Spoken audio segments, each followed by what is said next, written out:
Richard, I assume we are broadcasting? Okay, perfect. Thank you.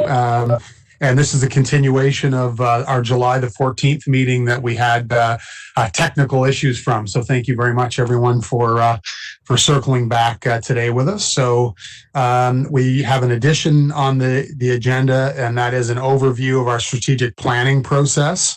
So we'll add that to the agenda.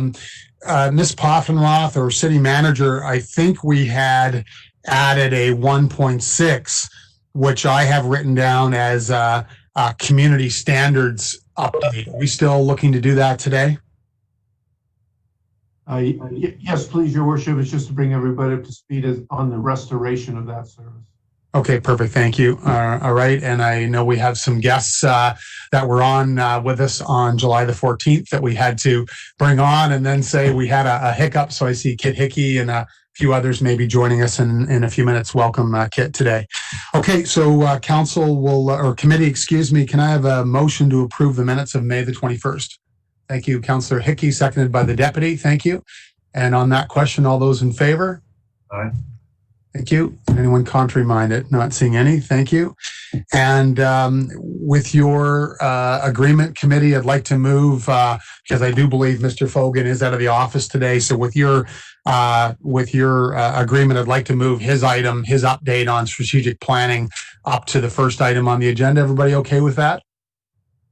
Okay, we'll just do that. Thanks. We don't have to be that formal, I don't think, but thank you very much.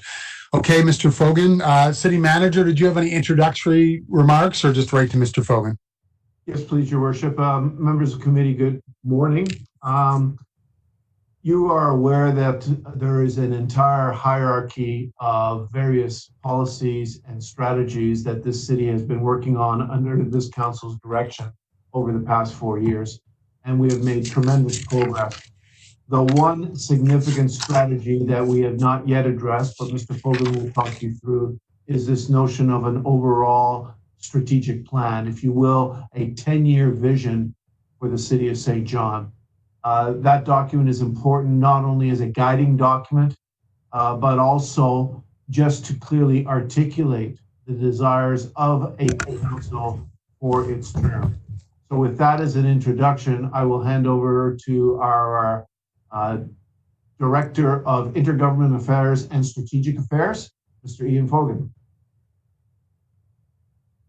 Thank you, Mr. City Manager. I apologize that I'm not there in person. It's not that I wouldn't like to be. It just happened to have a vacation week scheduled for some time, but hope you'll forgive me a little. Phil's going to help me out here with the slideshow. I didn't want to risk trying to share my screen remotely and not having it work. So I'll load it up, Ian. I'll load it up. Perfect. Thank you, Phil. Yeah, I can see it here anyway, so that helps. Perfect. This was already shown to Finance Committee, and it won't take too long. The presentation's on your slideshow, so if there's questions on it, we can move to that. But maybe just the objective of the presentation, Phil, if you want to move to the next slide. Really, we just want to go through how we're recommending governance of this process be established. We want to explain guiding principles in this context anyway. We're recommending some policy direction in regards to strategic planning. We'd want to review the process with committee here, review the timeline, and also show our commitment to continuous improvement through this process. Next slide. So to speed up and simplify the reporting process, we're recommending a steering committee to lead the engagement and to guide the strategic planning process.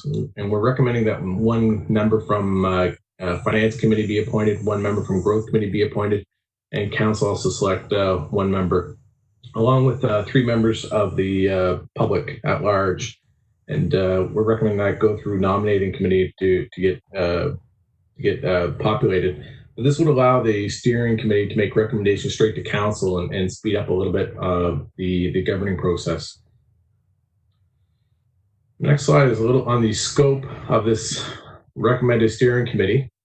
So we're recommending that the steering committee review the work of the working group. So, sorry, on the last slide, I did have the brief working group, which was populated by staff. and that this steering committee would review the work of the working group, give guidance and direction, approve the guiding principles, recommend a strategic planning policy to council, review the public engagement that we'll go through, and recommend a completed plan to council. One of the new terms we're looking at on the next slide is the guiding principles. And we just want to show you an example here of what is a guiding principle. You can read it, it's on there, but we're recommending that the working group develop these guiding principles and then have the steering committee endorse them. But we'll circle back around on once that work is complete for committee and council to review. So also, we recommend the working group develop a policy for the steering committee to recommend to council. So this policy would cover things such as governance of the strategic plan, alignment with the long-term financial plan, alignment of our agency boards and commissions, a process to report our alignment to the strategic plan document that's established, and a process to change or deviate from the strategic plan, and also approval process of the strategic plan. That policy will come back to council at some point for approval. Next slide is just for information only, just to give you a sample of what some recent engagement that we have conducted. I think one of the criticisms is whether or not we do reach out enough to the public, but we have done a significant amount of engagement, and we just want to give you a snapshot of some recent engagement we have done. The next slide, you've seen the right part of this slide before, the 10-year strategic plan, and referring back to what the city manager in his introduction, this is really viewed to be an overarching document. What we should be doing in this is making sure that all the previous plans which we have are integrated into your 10-year strategic plan. Normally, you would set your strategic plan, your strategic goals, your long-term goals ahead of time, and then develop other supporting plans. Well, right now we have a lot of supporting plans. And what we want to do is make sure we clarify what is a priority, where there's conflicts, where there's gaps, and through this strategic planning process, we'll identify those. It'll become apparent where there's conflicts, where there's gaps in existing plans, and oftentimes we're criticized that we have all these plans and we put them on a shelf and we don't use them. The strategic plan will enact all those plans. And I must say, we actually do enact a lot of our plans now, but this will put it in a document and show exactly where we are enacting some of our current plans. On to the next slide.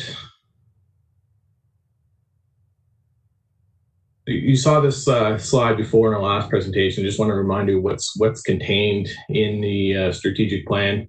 And I know we put a lot of focus on the vision and mission and goals, but probably the most important portion of the plan itself are the tactics at the bottom. These are the specific actions that we will take each and every year in enacting the vision. Or, what are those tactics we're going to do to follow the strategy, to build off the objective, to accomplish the goal. Those are probably the most important piece. Next slide, please. This is just the overall timeline here. I'll get into specifics in the next slide, but basically we're looking to have it completed by May 2021. You just skip to the next one. I'll keep it brief here. We'll go through each one. The steering committee, the kickoff, I just want to get you a highlight of some of the work in order to get this started. The steering committee will have to digest a lot of information. The list is here. We'll go through that with the steering committee, and we're also going to go. We're developing a vision and mission exercise for the steering committee in the next couple months. With the goal, then, you can go to the goal. Then is that by October, November, we'll conduct some public consultation. We'll have a committee recommendation to council on the vision and mission, the guiding principles, the policy, core and non-core service definition. And once all these inputs are approved, they'll be used to develop the goals for the strategic plan. And on the next slide. So then from November to January, we'll be doing some goal setting. There'll be some more public consultation. in what format that consultation will take place, we'll get that defined and approved by the steering committee. But we want to make sure that the goal setting that we're aligning both council and the general public, so everybody's aware of what goals we are setting here.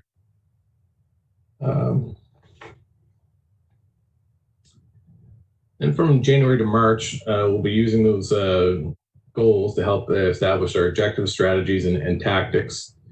And again, we'll present all these objectives and strategies to the steering committee and develop a reporting process as well for the plan.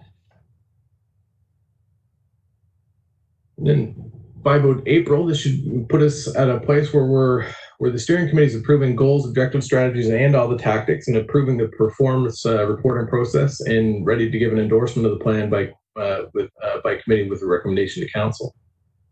Should be there by April. So in April-May timeline, we're seeing council then approving the 10-year strategic plan.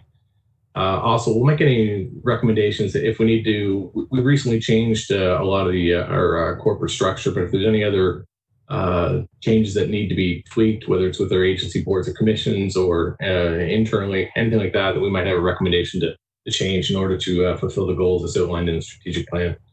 Also, we'll develop a communication plan. I know you've seen this before, but it's an important to highlight that we're trying to give rise to the culture of continuous improvement within the city. Our CI group are developing a performance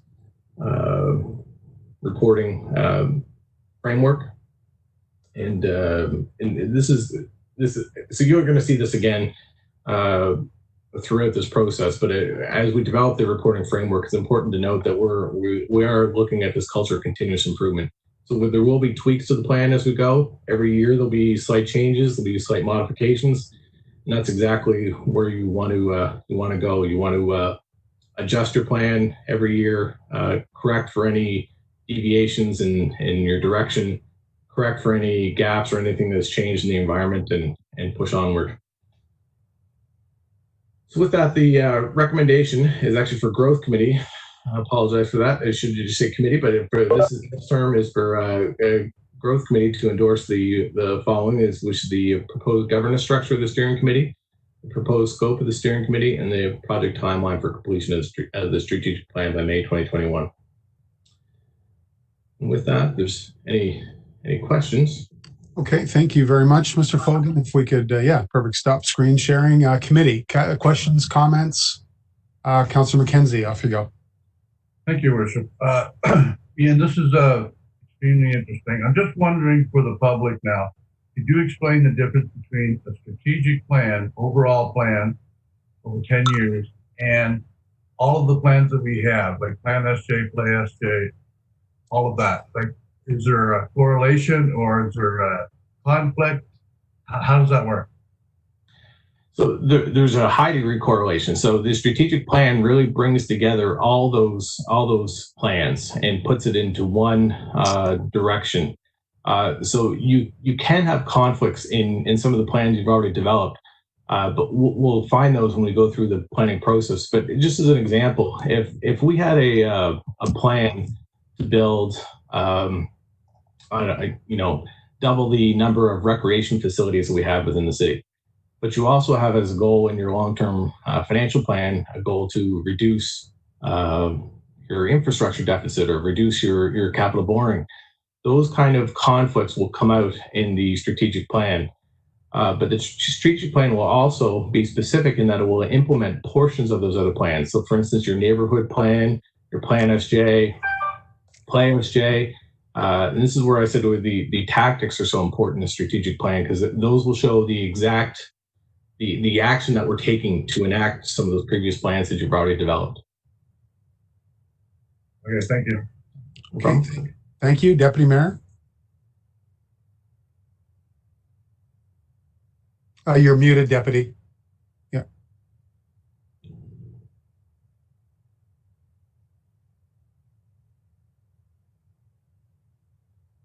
You're still muted. Oh, there you go. Isn't it good when I'm muted? You don't have to listen to me. No. anyway, I have no problem with that. I think it's good to coordinate all the plans together. I like that idea, but I want to be realistic. I hope that as we go through this process that we're in touch with everybody, including the council, and make it realistic. Because I remember, I wasn't around then, but many years ago, they set the city of St. John up and we were going to have like 250, 300,000 people here. And then when that didn't happen, then everybody got disappointed and they thought, oh, the city just didn't go in the right direction and we did all these things wrong. And I wouldn't want that to happen again. I like to have plans. You know, it's great to have a plan. It's great to have everybody's input, but you want to make sure that it's a plan that you can accomplish. It's not something that's so far out that you're going to be kind of living it for the next 30 years and not being able to achieve it. So I just want to make sure that it's got goals that we can achieve. Oh, well said, Deputy. Thank you. City Manager? Your Worship, I have to jump on that one because I couldn't agree more. And the reason I'd like to jump on it is to actually use one of my favorite sayings. And the saying goes as follows: a vision without resources is nothing but a hallucination. So, Deputy Mayor, you're absolutely correct. One of the challenges for the working group that will feed their results into the steering committee is to make sure that this stays grounded within our overall reality within the city of St. John. It's also one of the reasons why we want some community members involved in this process, because they will shed a different perspective, hopefully a shared perspective throughout the process. The other way we're going to make sure that we stay grounded is you note on the timeline that all of this comes to fruition around May of next year, which is most probably also when there will be the next municipal election, although we do not know a date for that yet. What we are trying to do is get this strategic plan in place, relying on the knowledge, expertise, and experience of this council. And then the new council would be exposed to the same plan and be able to put their own little or unique flavor on it at the beginning of their term. So we're going to try to take advantage of the fact that we have a change in municipal governments coming by not only relying on the experience of the current council, but then also affording an opportunity to the new council to make some changes, but again, only within the realities of what we can actually afford. Thank you, Councillor. Oh, sorry, Deputy, follow up? Could I just add one thing? And I'm just saying this because in the past few years, we've done the neighborhood plan uptown and other information, and we often get a lot of participation from the uptown citizens, and that's great. But sometimes people from other areas of the city don't like to jump in, or they don't like to get involved. And it would be really good if we could have, like when you put the citizens on it, that we can just go out and search for people that would come, that some of them are from other areas of the city other than the uptown, so that we have their perspective also, so that if they come from a subdivision somewhere, you know, we're just a lot of residential areas or whatever it might be. I'd just like to have a variety on the committee. I think it would give that information from where those people might be thinking about the city, because you do get different perspectives from different people living in different areas. So we don't always able to get that, and with this, it would be a great opportunity to be able to go out. For sure. This is just to stress this. Oh, my apologies. This is just to stress, this is not an uptown St. John strategic plan. This is a strategic plan for the entire city.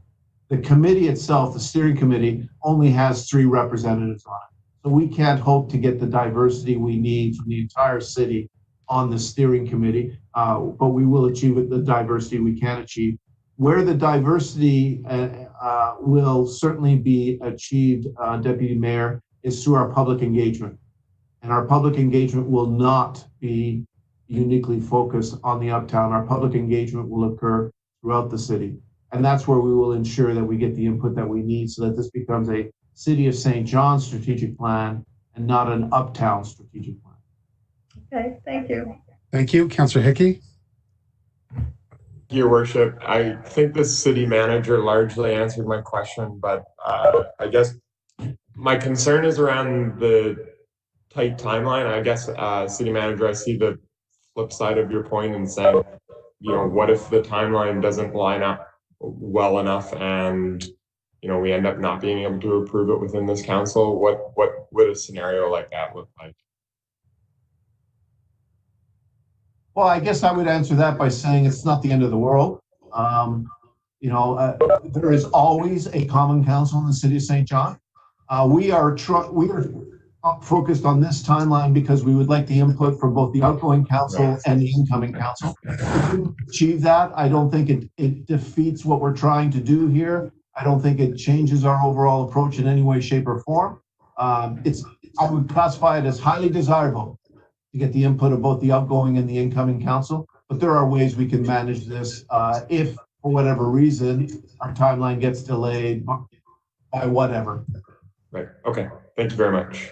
Perfect. Thank you. Very excited. I get to sit through this in finance as well. I think it really does speak to the progression that we've had this council, supported by obviously our hardworking staff. I'm really excited about this project in particular. The best of the best organizations have strategic plans that push the organization to think big, but then ground the organization. To your point, Deputy, I pulled up the SMART acronym: specific, measurable, attainable, relevant, time-based actions, so that you can hold yourself accountable day by day, month to month, to achieve the goals that you've set for yourself. I love the public engagement, Mr. Fogan, city manager. I think getting that scoped appropriately, and as you said, Deputy, a cross section to make sure that the steering committee is well represented. But it won't just be the steering committee. There'll be other public engagement opportunities for the community to have a say.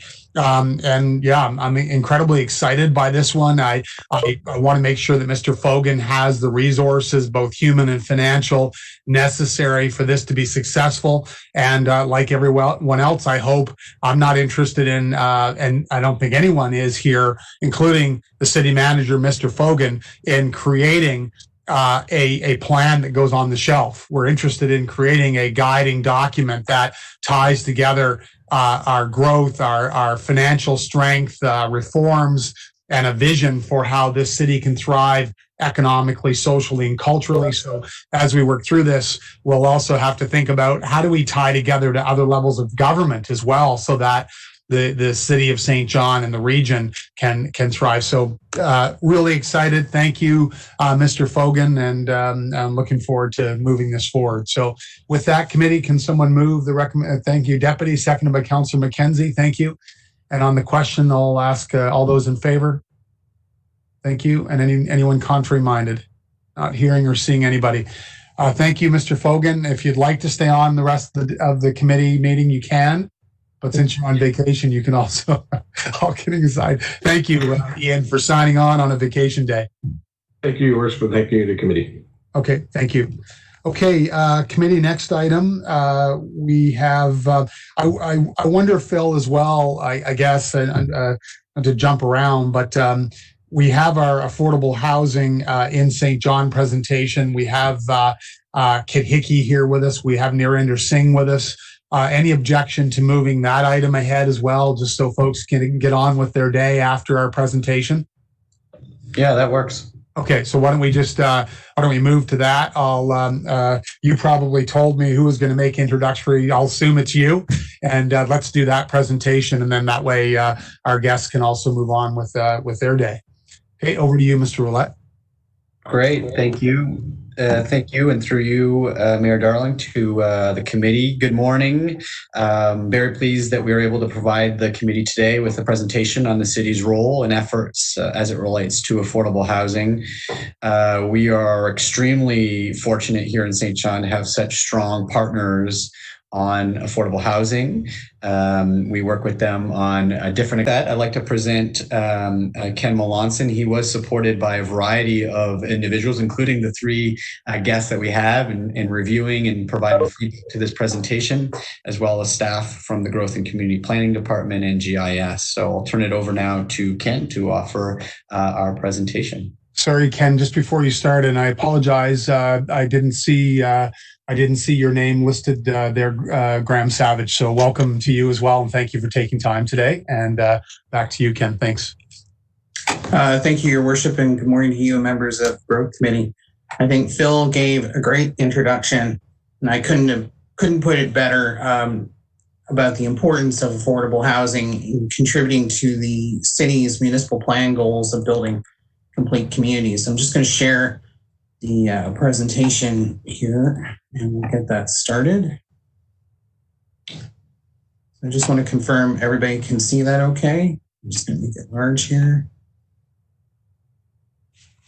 I'm assuming everyone can see this, so I'll start into it.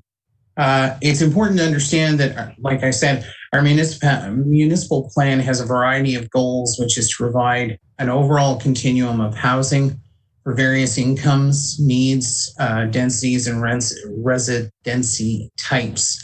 So rent versus own. And that in and of itself also contributes to providing complete communities. One thing to remember is that it's the responsibility of the province and the federal governments to deliver on affordable housing. That said, as time has passed, municipalities have taken on some role through the regulation of land use and planning to help facilitate affordable housing. And this is something I'll get into a little bit later on in the presentation. I want to take a moment to give an overview of the housing continuum, which you can see here, and we'll go into each level in just a minute. Oops. One of the things let's just start here. Sorry, Your Worship, my slides are a little bit off. In 2012, York University, the York University-based Canadian Homeless Research Network, or CHRN, released the first Canadian definition of homelessness.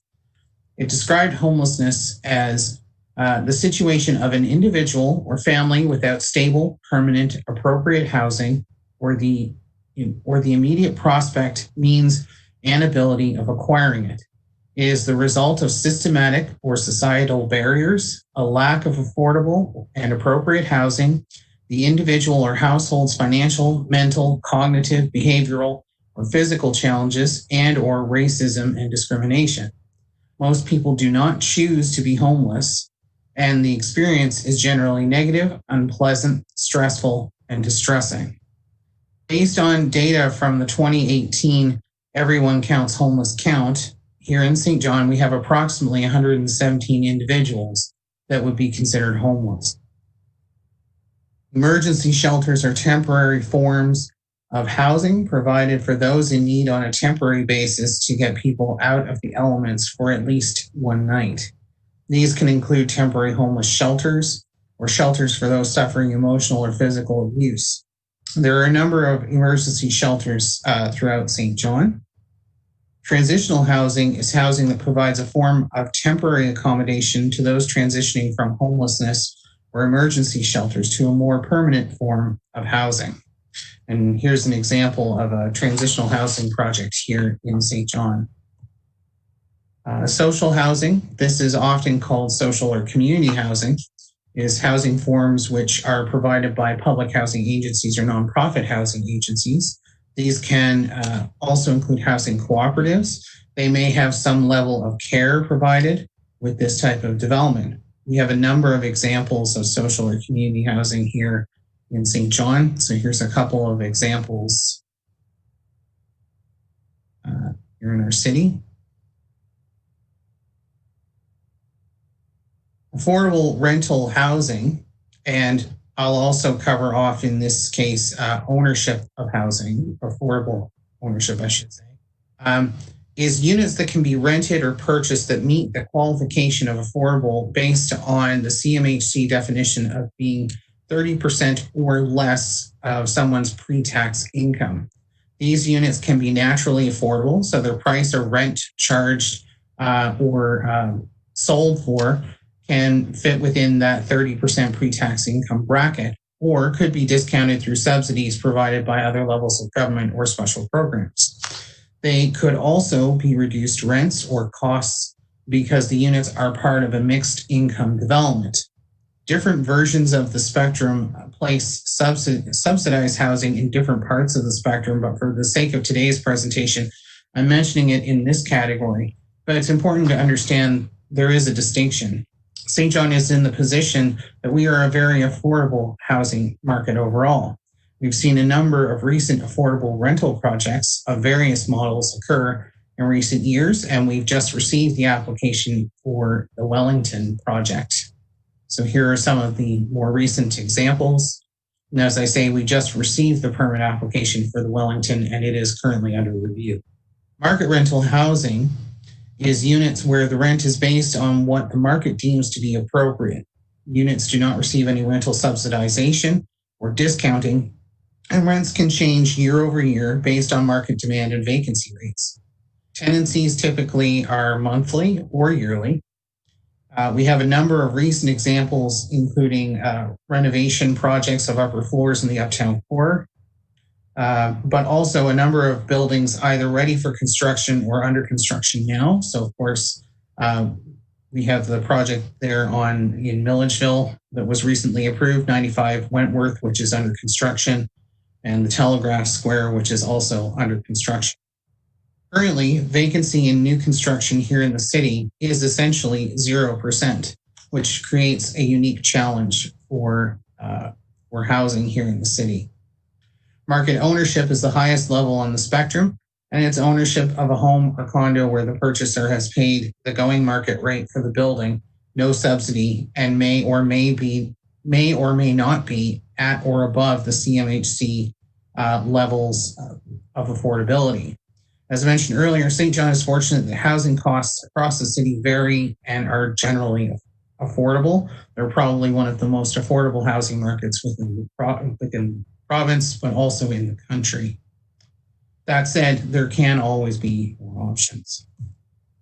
And so here are some just recent examples of homes across the city that were up for sale. Based on 2018 stats, just over 13% of Canadians live in a form of social or affordable housing. In St. John, that number is about 7%. So shown here is a map of locations of a variety of social or affordable housing projects across the city. This is by no means a complete list, but it was the best that we could find using the data layers in our GIS. So what is affordable housing? Well, I mentioned it earlier. CMHC defines affordable being below 30% of a before tax income of a household. And as I've mentioned earlier, St. John, in context, we've turned the corner on our population, and we have one of the most affordable housing markets in the country. Average home prices are below $200,000, and two-bedroom average rents are just under $800 per month. Based on data from the 2020 Demographia Survey, St. John ranked 6th of most affordable city in the world for middle income housing. So that's pretty impressive that we've ranked 6th in the world. Keep in mind, these are averages. So with a low vacancy rate, we are seeing rental rates rising. In terms of average income based on our region, St. John ranks on the lower end of the scale, with Wisconsin having the highest average income. In terms of our housing wait times, depending on the type of unit that someone is attempting to get into, that would be affordable or rental subsidized, it can be a very long wait. Added to the St. John challenges is our near zero vacancy for new rental units and a large number of older housing stock requiring upgrading. That said, we are seeing an increasing number of older homes being renovated for new housing.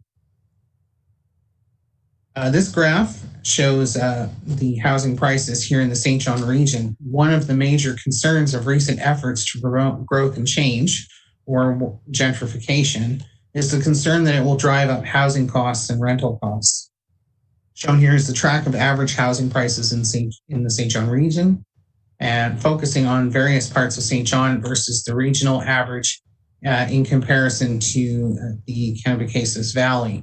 What these numbers are showing is that generally speaking, housing prices have remained stable in a very narrow range, and in some cases have decreased slightly. The uptown core, where the greatest concerns for gentrification have been expressed, has remained in the same narrow range with small changes year over year, but has not increased drastically compared to the Kennebecasis Valley, where the average price continues to rise.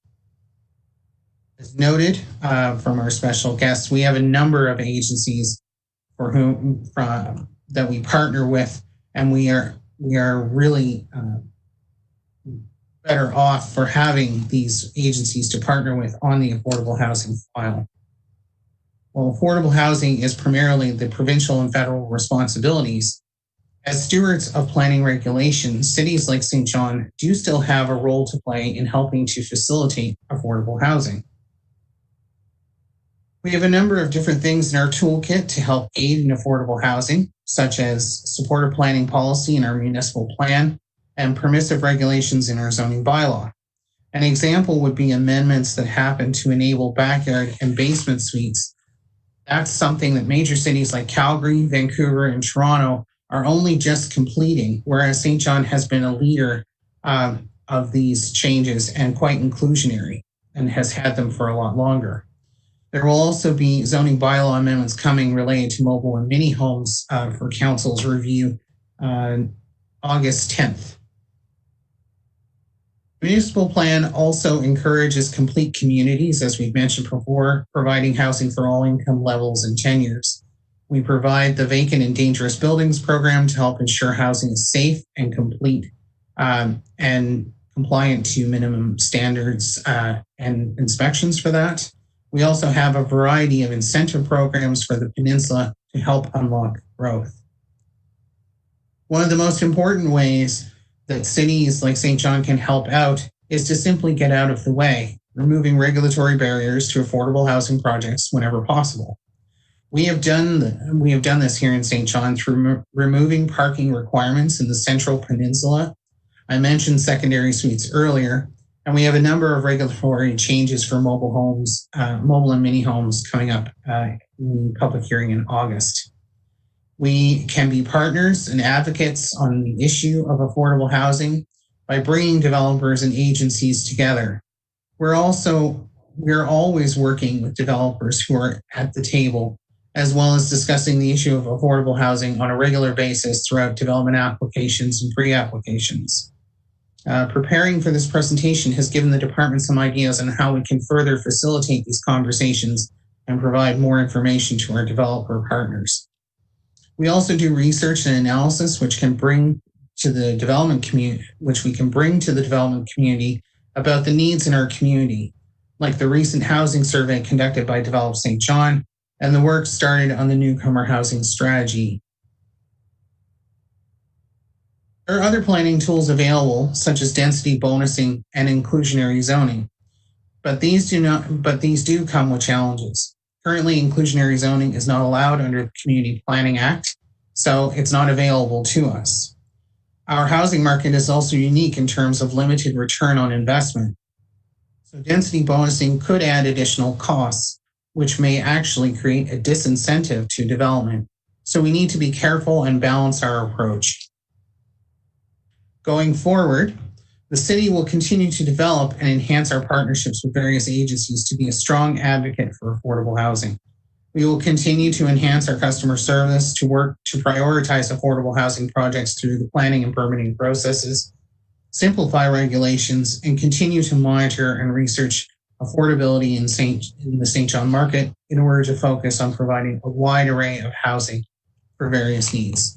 That concludes the presentation, Your Worship, and I'm happy to answer any questions.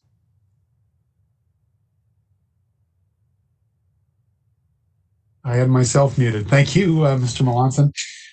Just before we go to questions, Phil, can you just help me understand what was the idea? We have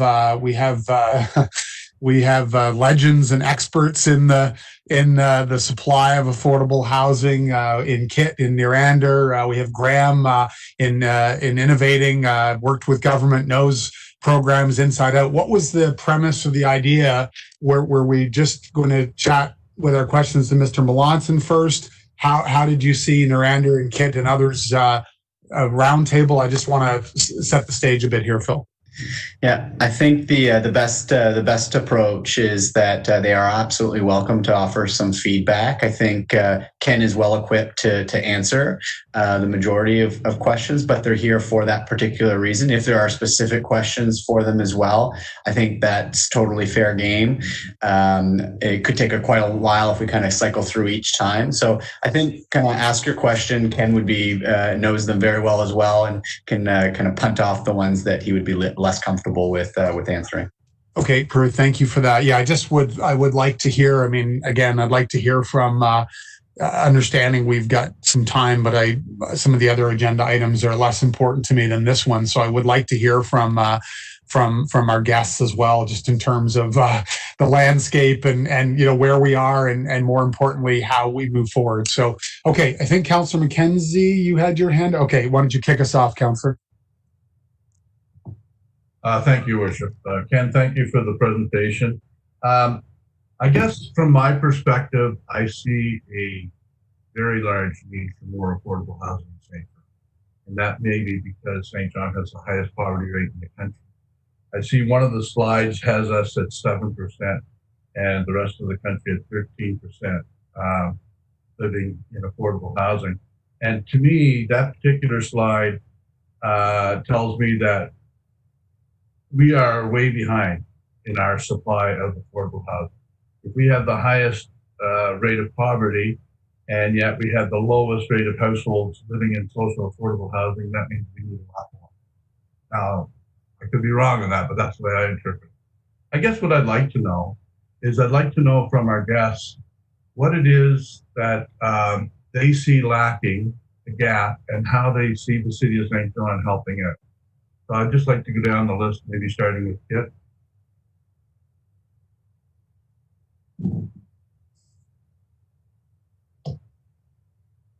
Thanks very much. It's a real pleasure to be able to join you for the presentation today.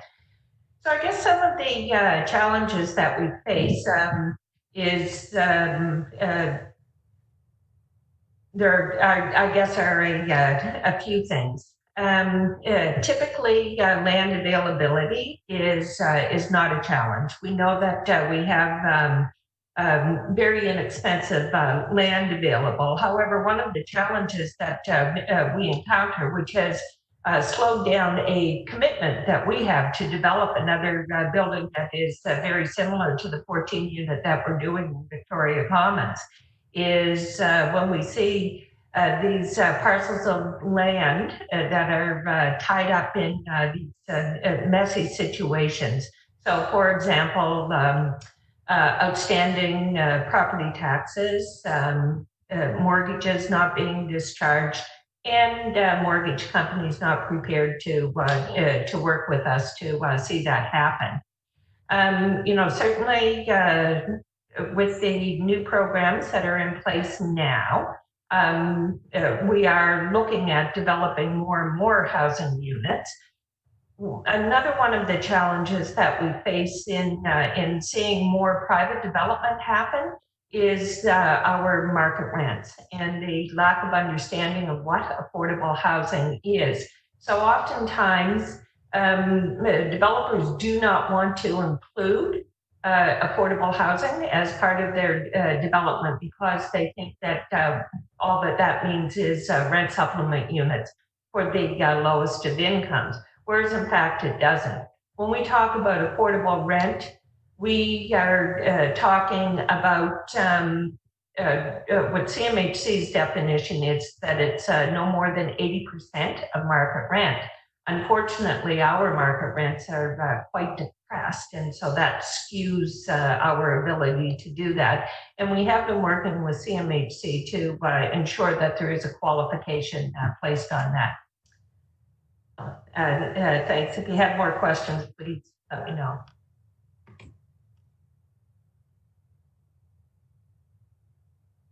About Norinder. Well, thank you for having me here today as well. It's a pleasure to be here with you today. I guess my comments are, I just have a few comments to add on to it. First, just on that number that you alluded to earlier, the 7% affordable housing stock versus another jurisdiction to 13%. I think Kate just already talked a little bit about the definition of affordable housing. In St. John, affordable housing is defined basically at 30% of the gross monthly income. The majority of people living in St. John, their gross monthly income is very low because they're on social assistance and not working. Whereas in other centers, where you might see more affordable housing, that definition of affordable housing is much more broad, where affordable housing includes low-income market housing. So you could have people who require affordable housing who make $30,000, $40,000, $50,000 a year, but still can't afford the unit. So we have to use that and put that in perspective when you're comparing St. John with other jurisdictions. The other challenging thing is right now that in St. John we have the majority of organizations who provide affordable housing is organizations like St. John nonprofits, KIT, and the province. It'd be nice to see the private sector get more involved in providing affordable housing options, specifically in mixed-income buildings. I think that most people would agree the best solution for incorporating affordable housing into communities is to include them within the community in larger scale developments and developments with mixed income. And the best developer to do that is not organizations that think on nonprofit housing, but organizations or private developers. And so we could find a way to get private developers more interested in including affordable housing into the project. That would be great. I don't think you would do that with a stick. You would do that with a carrot. We want to provide incentives and make it easier for them to do that, and make them understand as well that it is a solution that they're working on. It is a solution where they can get a better return on investment when developing this. Do you have any other questions? Thank you. Okay. Thank you very much. Did you want Graham to make a comment as well, Councillor? Sure, if he's got a perspective. Yeah, Graham, anything to add to that, sir? Hi. I'd just like to echo the appreciation for having an opportunity to meet with the Growth Committee and to, I guess, work together with Ken and the city staff towards the objective of trying to bring more of these vacant and dilapidated properties back into productive use. I guess from our perspective, we look at it and say there's a huge opportunity to generate a lot more revenue on the property tax side if these properties can be dropped back into production. And just as an example, that one building that Kit referred to in the North End in our demonstration project on Victoria Commons, that will have more value than the rest of the buildings all combined in that block if you add up the assessed value.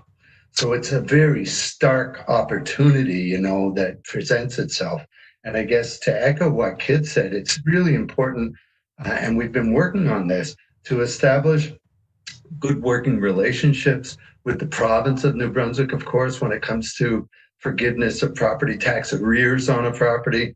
Also, to try to get properties that are surplus to their needs into the hands of development as quickly as possible. We've seen a few properties recently come through the city for offer. The city hasn't had any intention on those properties. They've contacted us at the land bank and let us know that in fact these properties are available, and we've made the move to try to acquire them, to redevelop them. So I guess really the biggest challenge is to continue to develop that working relationship with the municipal government and with the provincial government, and I guess with the federal government too, through the National Housing Strategy, to help people that want to do development work get access to some of the programs that might be available to help. And I suppose really on the municipal side, it's to work together with people like Ken, people like Curtis Langell on the real estate side, and to be sure that we're firing on the same sort of cylinders here.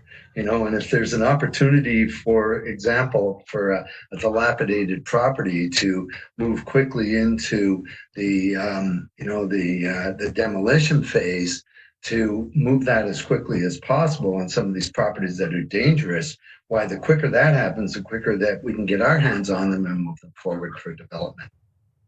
So really, that's the main thing I have to say. Thank you, Graham. And in your kit today, you'll notice some other property. I won't presuppose the city's interest, but you may want to go to that section in the kit today, 1.5, because there's a lot of properties there, and I know this guy's we're not going to be out probably buying a whole bunch of new properties. So have a look at that kit. Mr. Melanson, did you want to jump back in for a question?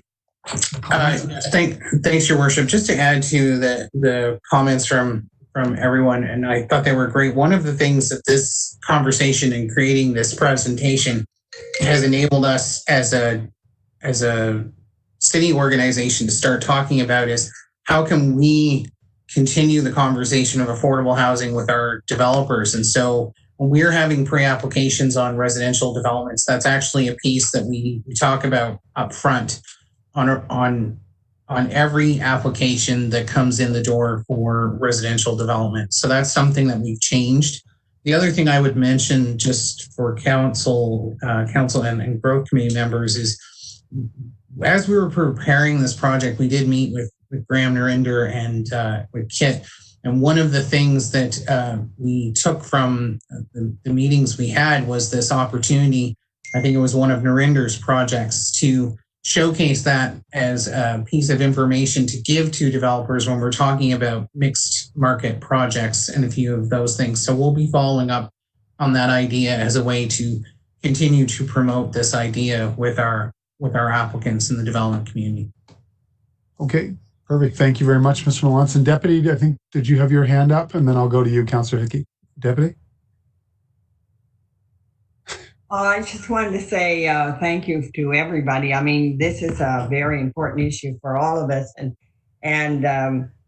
it's an issue that's an ongoing thing. I mean, as an elected official, I think ever since I've been on council, well, I guess what we find, or at least what I find, you get a lot of calls from people looking for units. They just don't seem to be able to go through the system themselves, or they can and they don't seem to be able to get placed, or they don't understand that sometimes they have to wait in line and so forth. So I want to commend St. John Nonprofit Housing and all the housing areas and from the province for what you do, because I mean, there's a lot of screening that has to be done, and everybody has a different need. And I think that for St. John, I'm not sure how many, or even if we know how many people really need housing and the actual number. But when we do the Wellington project, which is going to be right uptown, and we're pretty excited about that.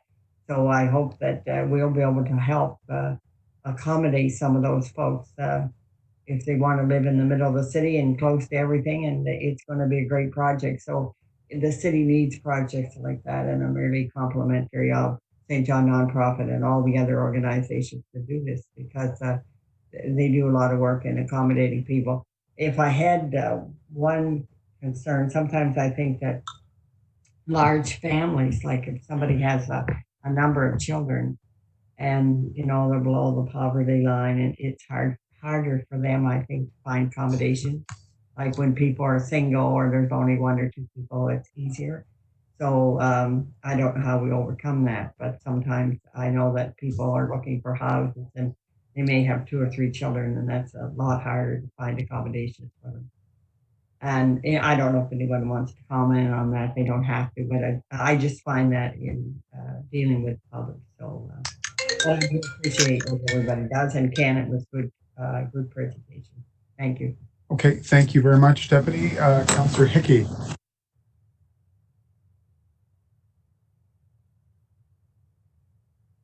Thank you, Your Worship. Just a couple of quick questions, and thank you everyone for your comments, and thanks to Ken for the presentation. Certainly in the Central Peninsula, what we're seeing is the dynamic really changing. And I think what we're seeing happen and seeing the precipice of what can happen in terms of whether that be gentrification or just changing the makeup of what the neighborhood looks like. And I think what that's starting to do is show signs of pushing certainly low-income folks off of the Central Peninsula and creating more of a burden to other priority neighborhoods from infrastructure and safe housing perspective within the rest of the city.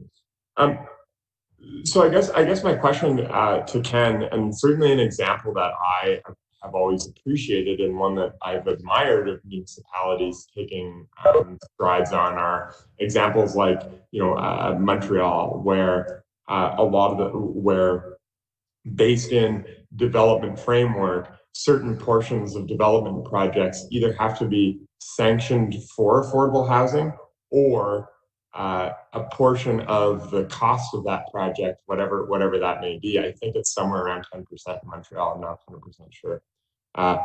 Is set aside for a pool that then developers developing affordable housing can take advantage of. Are scenarios like that reasonable within our context as a municipality? And if not, what are our options? Just it's Phil here. Just before Ken takes the question, Councillor Hickey, I think it's a great question and great feedback. And certainly from a planning standpoint, one of the services we provide is the monitoring of housing stock and changes into the marketplace. And we would take gentrification really seriously as something that we are preventing. Our neighborhood plan, our municipal plan does that. You use language that would suggest that gentrification is occurring, that there's widespread occurring in the Central Peninsula. We have not found that evidence, and if you would like to connect, we can kind of review notes and see what kind of data you have to suggest that.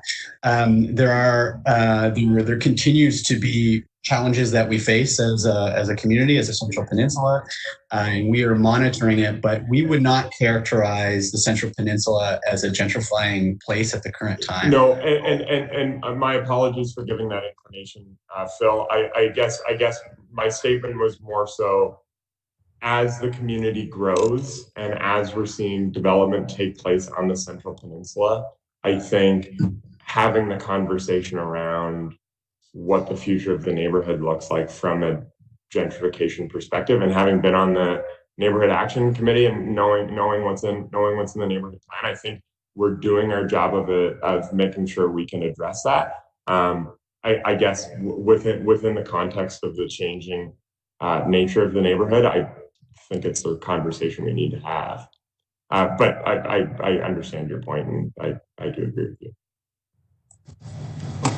So, through your worship, just to respond to Councillor Hickey's question about the Montreal example. So Montreal, some cities across the country are benefit from their provincial regulation. Either they have they're what's called a charter city, so the province enables them to have a special city charter, and they have the ability to have provisions within their charter to enable affordable housing thresholds within their zoning bylaw. And we don't have that ability here in New Brunswick. So as I mentioned in the presentation, we have a pretty broad range of tools in our toolkit, but inclusionary zoning, which is what it's usually called, is not something that we have available in the province. So it's not just St. John can't do it, all communities in New Brunswick can't. We do have the ability through density bonusing to look at that option as a conversation piece if we were working with a developer who wanted to build a new project and was seeking, say, additional density and height and things like that. But the challenge with our market is that the cost thresholds and the return to developers are quite narrow. So you got to be careful with balancing that, because if we take it too far and mandate a number, like the example you've given in Montreal, then you may be placing a burden and an additional cost that goes beyond what the returns will get, and you're actually creating a disincentive. And we're already at a point where we're seeing the first major projects and movements to growth happening. So you got to be very careful with that. So there are some tools there, but it's that balancing act that we need to be very careful of, not to put too much of a burden on one project or a series of them that then topples those projects and makes them unviable. So it's usually a conversation that we will have, and we do have with developers. So I guess then, how within, because what we've seen in recent projects, and certainly the larger ones specific to the Central Peninsula, is that affordable housing isn't a consideration within it. And as I said, when those projects came up, we're addressing certain gaps in the market, and there are obvious gaps in the need for both high-end housing and every level of affordable housing within that spectrum, be it for anyone at any income level. How do we change that definition and that, I don't know if I want to call it a stigma or what, around affordable housing for developers who are looking at larger projects in the city? How do we do a better job of holding more developers to account and making sure that this is a larger consideration? Because it's my assessment now that it largely just gets discounted by them. Well, through your worship, I think the start of that process is right here today. It's this conversation and the work that brought us to this presentation today. I mentioned earlier how when we met with Kit, Narinder, and Graham, we came up with this idea about one of the projects being an information piece to try to promote different forms of affordable housing with our development community. And we do that now through the pre-application process. The other piece to it is also to remember that it is a housing spectrum. So when you provide units at one part of the spectrum, it does have that flow back to the other parts of the spectrum, because you have people who are at certain levels of in the space wanting to move up to different units. So now when those units become available and they move up, their units become available to other people, and it's that cascading effect back down the line. So the fact that you're getting these developments will help in a way, because it will help move people through the spectrum. But certainly the conversation with developers is a piece that we will continue to do. The other piece is the city advocating to the province, because we're certainly hearing from members of the development community that the challenge in providing some of the affordable housing projects is getting through the provincial system. And I think that's where the city can be a very strong advocate to the province to say, here is what we're hearing. And we know that this is an issue that we need to really work hard on. How can we convey this information to the province, and how can we convey to the province some ideas to help solve that issue? Okay. And I guess a final question, Ken. Are these concrete actions that we plan to take? Like, are we actioning these measures moving forward? Through your worship, we have actioned in the community planning team these discussions about affordable housing on pre-apps. So that's been happening all the way along. We're actioning this profile of the mixed market project to bring into that conversation. And as a city, we're always advocating the affordable housing file to anybody who is willing to listen to us advocate to that. And that includes ministers at provincial and federal level, and anyone involved in those various ministries. So we're continuing to do that now. Excellent. Thank you very much. Okay, thank you very much, Councillor.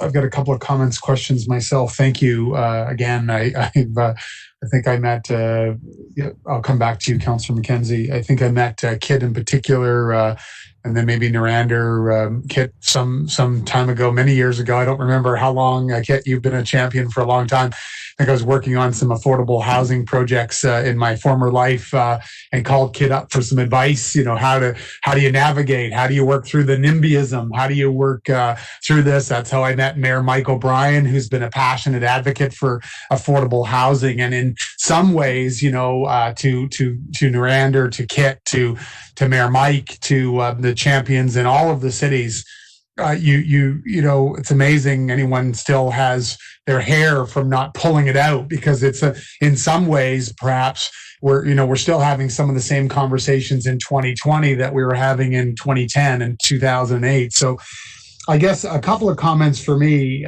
First of all, I believe, and I don't know if Kit or Narander or I know Councillor McKenzie, you were involved, or staff.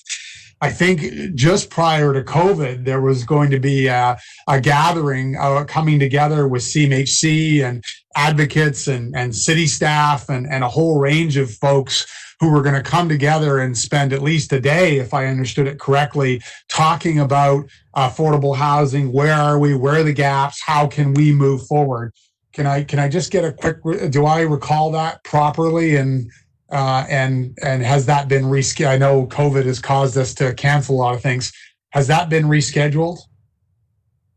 I don't know, Councilor. It hasn't been rescheduled, but okay. I think post-COVID, I think it's something that needs to happen. Okay. It's a great learning experience for developers to find out all the programs out there to help with developing affordable housing.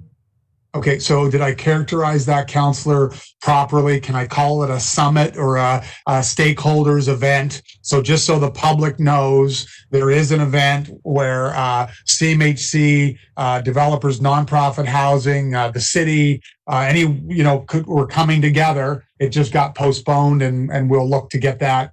So in terms of Councillor Hickey's comment, what are we actioning? That can be an action that we could get back together to say, when can we safely have that event? And if we get a prolonged delay, should we move ahead with an online event versus, holding forever? So that could be one item. I guess I'm interested in hearing from Narander, Kit. I'm curious on your comments on I keep coming back to a couple of spots. What is our overall housing strategy?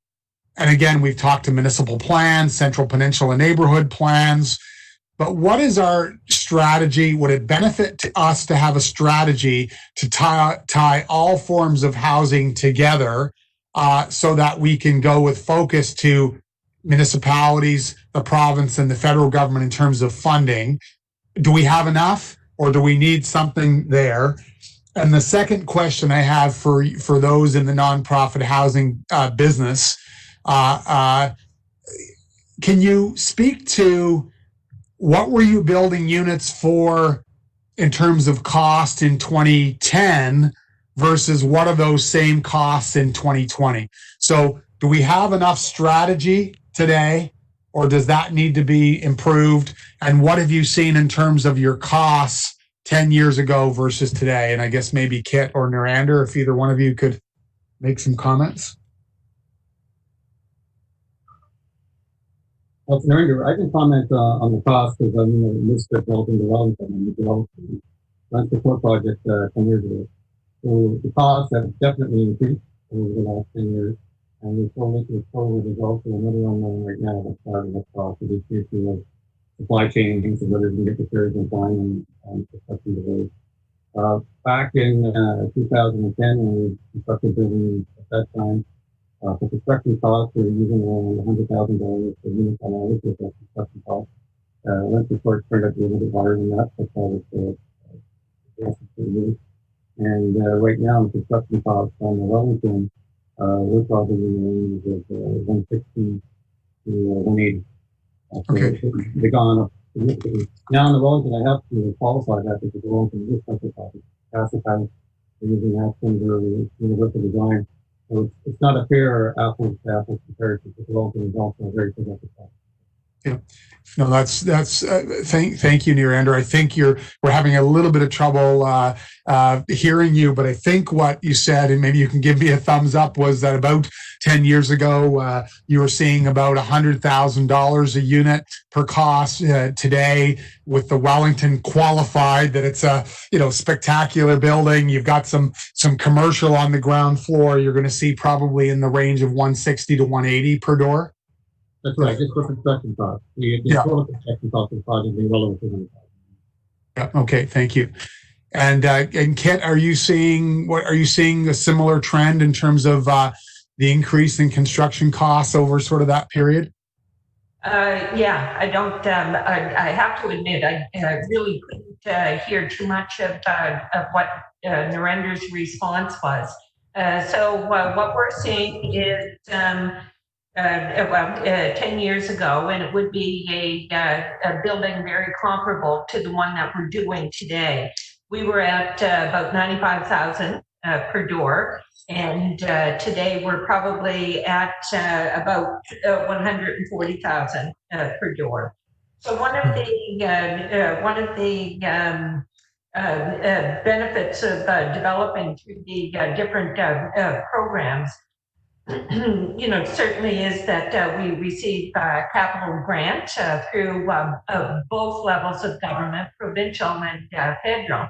However, in order to receive those grants, there is a much higher standard that we have to achieve than what we had to achieve 10 years ago. Energy efficiency and accessibility are two of those things.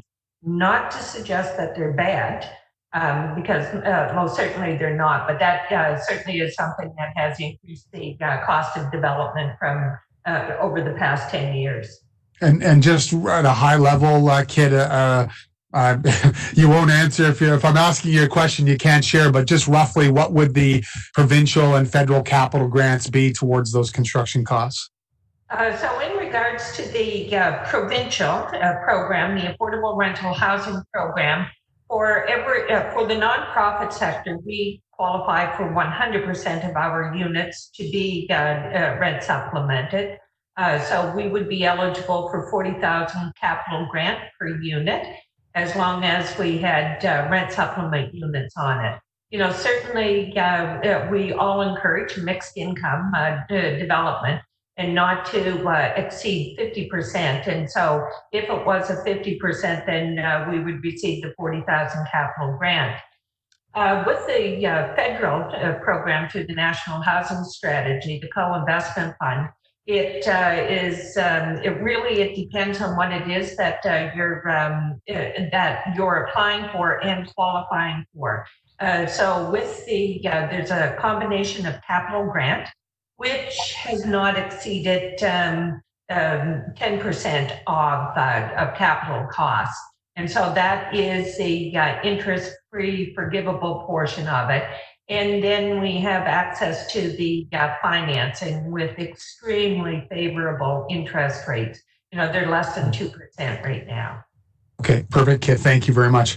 So I guess what I'm trying to sort of peel back here is that this will not be solved in a growth committee meeting in one day. I mean, you've Kit and Neerander and Graham and the champions. I in my past life, I was involved in 4 or 5 affordable housing projects. They were my favorite projects out of several thousand. But yet here we are today having some of the same conversations. And I guess, I believe this personally, city manager, I'll qualify it. I think the city should play a very active role in partnership with the other levels of government.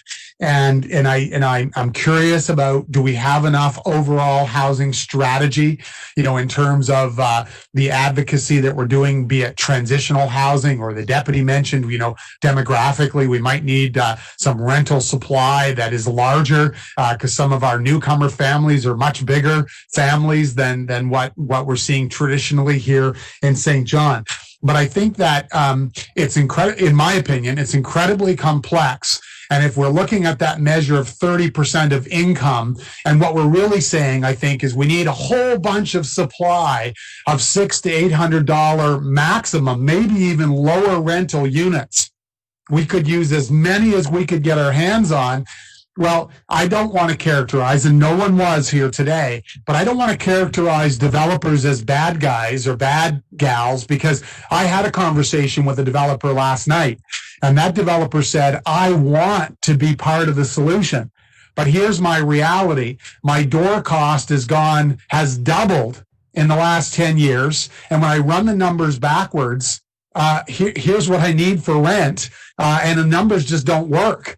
They just don't work. So I think it's bringing everybody to the table and having these conversations so that we understand, where are the barriers, where are the opportunities, and what are the systemic issues that I'm almost off my soapbox, sorry, but what are the systemic issues that we face? And for example, conversations like, basic living income, and how does that play into this conversation, so that we're looking at the whole piece, to move ourselves forward as a community. And it's I know we jump on things like inclusionary zoning and I don't want to call them quick solutions, but for example, how important is tax reform, not only to return more of the tax generated to St. John so it can lower taxes, removing of the double tax, obviously making sure that flows through to rental relief. So all I'm trying to illustrate is that this is complex, and that we need all of the partners at the table. I think the city should and must be at the table. But I can tell you, just for instance, I messaged last night with a developer who would love to build more affordable units, but said, look, I can't get rents to $600 or $800. I just can't get there. So I think your summit, the summit that is planned, if there's an action we can take out of today, let's get that meeting together with all the right folks in the room. And at the end of the day, I believe people do deserve a safe place that they can afford. It's a fundamental, it's a human right. Easy for me to say that, but how are we gonna work together to put a plan in place that is achievable as we move forward? So I think we started a great conversation today, and I think what you've heard from everyone is it's not enough just to start. Not to say start. Let me retract that.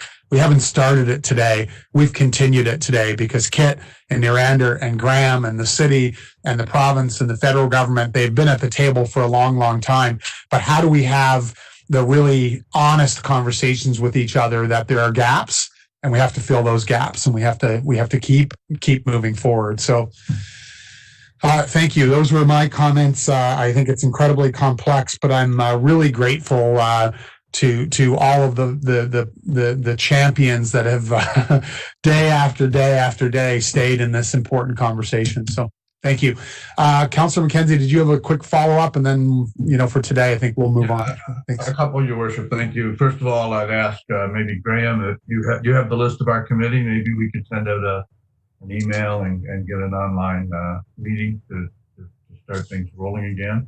And secondly, we talk a lot about affordable housing, and I want to not forget about the people that don't have any housing, the homeless people. And St. John does not get recognized.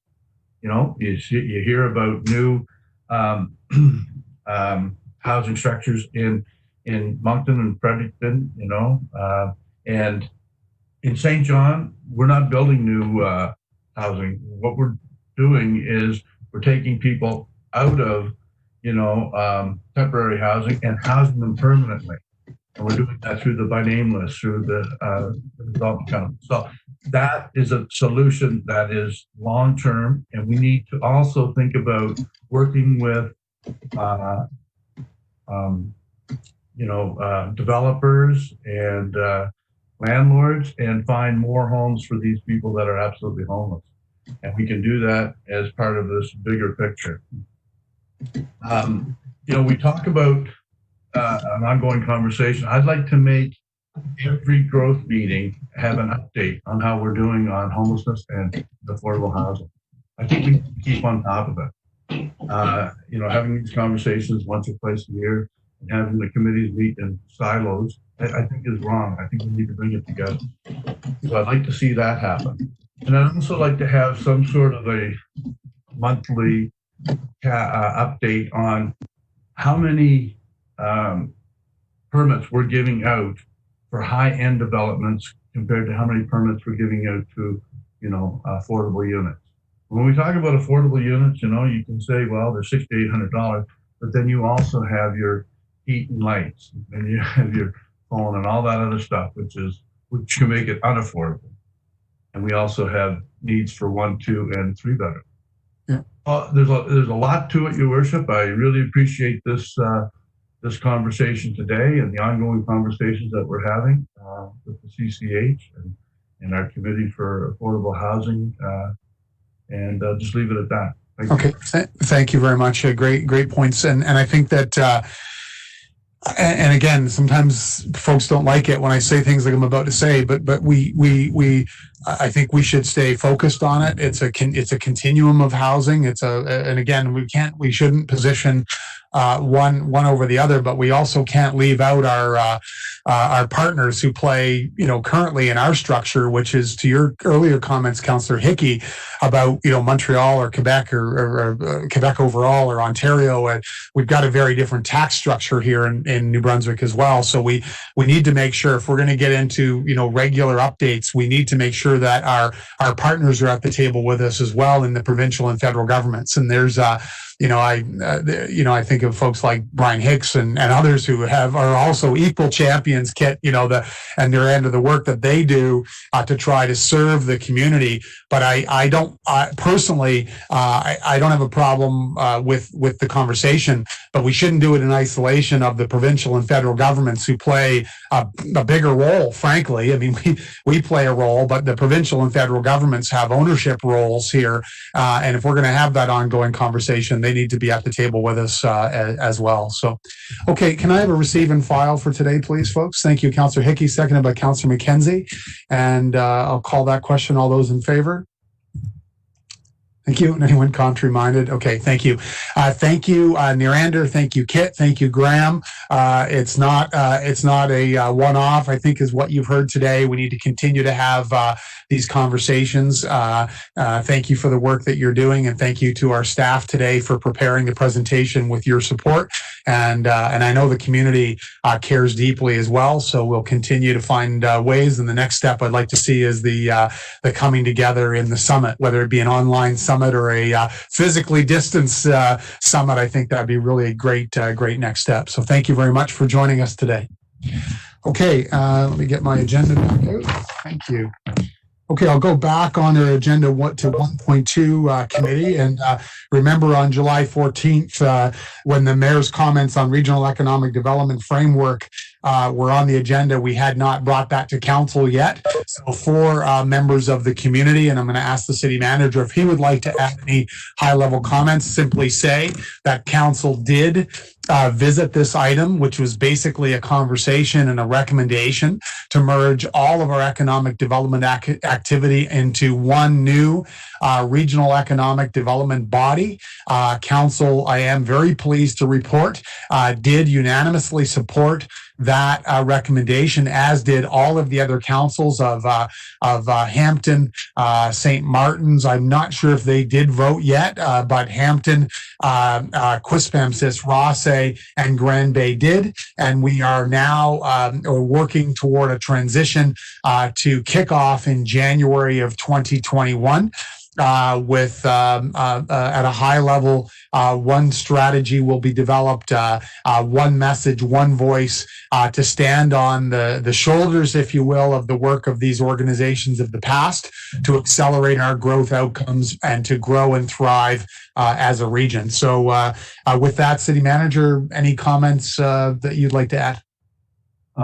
Your Worship, members of the committee, just very quickly. A lot of work ahead of us, obviously, and the work has to be done quite quickly in order to get this established and running by the 1st of January. To do so, there's really two different streams of effort. For the first stream, we are putting together a transition team, and the transitions team mandate is basically to define the skill sets required in the new board of directors and then select the board of directors. So that the board of directors, once they are established, can then take the ball and start running with it for the new entity. And you can appreciate that there's all sorts of work in terms of bylaws, governance, budgeting, terms of reference for their various employees, a structure for the organization, etc.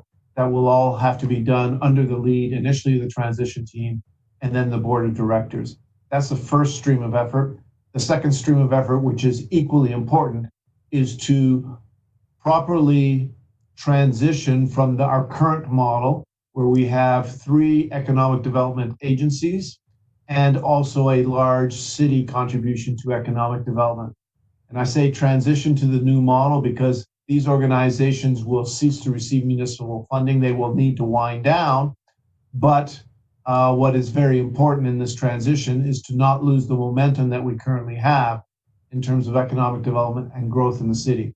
And we have a number of projects that are being funded by the federal and provincial government that we wish to continue. And of course, we have people in these organizations who have tremendous skill sets and experience that we would like to transition over to the new model as well. So that stream of effort is equally important. I wish I could give you a tremendous amount of detail on either stream of effort, but it is early days for both.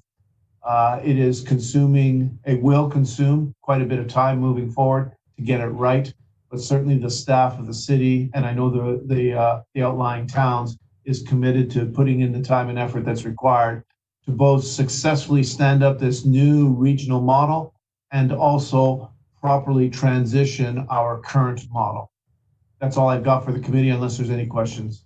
Okay, thank you. I think for today, thank you, City Manager. There's a lot of details. I know you'll be bringing updates back, as will the other CAOs, Chief Administrative Officers of the partners. So I think to the public, I'd say it's going to be an open and transparent, high performance organization, and stay tuned. You know, there's a lot of details, as the City Manager just outlined, that will need to be worked out over the weeks and months to come. And I'm sure you'll bring updates as they are available. So are we okay just to receive and file that, committee?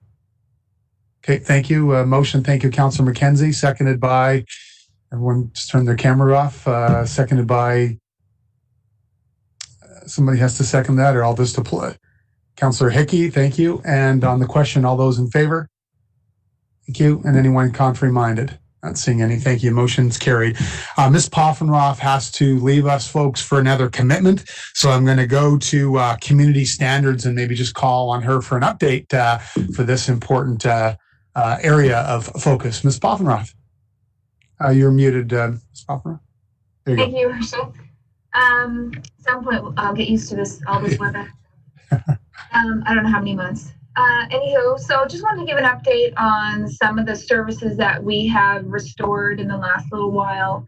The first one being the vacant building program.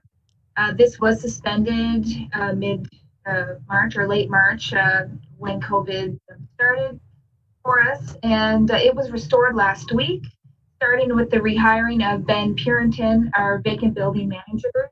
He came back last week, and he's basically picking up where he left off in March. You'll see 3 dangerous buildings at council on Monday, this Monday night, August 4th, for authority to demolish. And you'll see at least another building coming before Common Council for demolition later in the month of August. Most notably, the 149 Broad Street will be at council in the month of August. Other notices have been prepared and inspections have restarted. So just a week into his return, and we are back at it. The other program, Community Standards, it was also suspended during the COVID situation. And the Community Standards Officer, Mark O'Leary, has been rehired, and he is starting back with us on August 11th. So again, he'll pick up where he left off, working on unsightly premise, zoning complaints, dog bite cases, and other various compliance programs. With respect to community standards, we've been really trying to keep the programs going at least at some rate the last few months. It has been difficult without the position in place. So with the reinstatement of the position, we will be able to respond quicker, dig into problem files, more thoroughly and move a number of files forward to achieve compliance. And then just quickly, a minimum standards program. This is inspections of substandard housing rental units. It's been operating at a relatively lower level during the points of the COVID, which were challenging with respect to going into people's private dwellings with respect to the COVID requirements. So we have been starting to ramp up inspections of rental units, following all of the safety requirements and protocols to ensure the safety of our staff and, of course, the tenants and property owners of the buildings that we're going into. So we are being cautious, but those are starting up again.